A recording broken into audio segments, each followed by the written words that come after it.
खड़े रख और मैं उन्हें गाल ले 10 भैया हमें गाल नहीं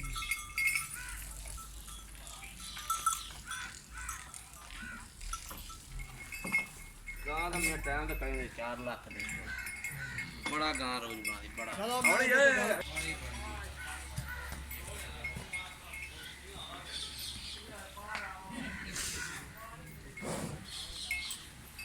मुंह भी बना ले मुंह बड़ा सोना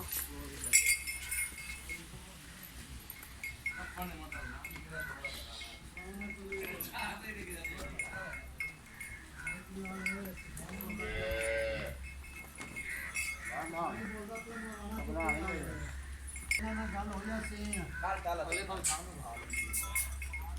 आप कहा मन चला गाल हो जासे नाल ही लग जाना फलाने यार अच्छा ये पीछे क्लोन नहीं मांगना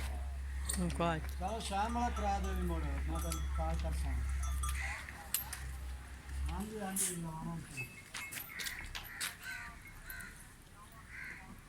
अच्छा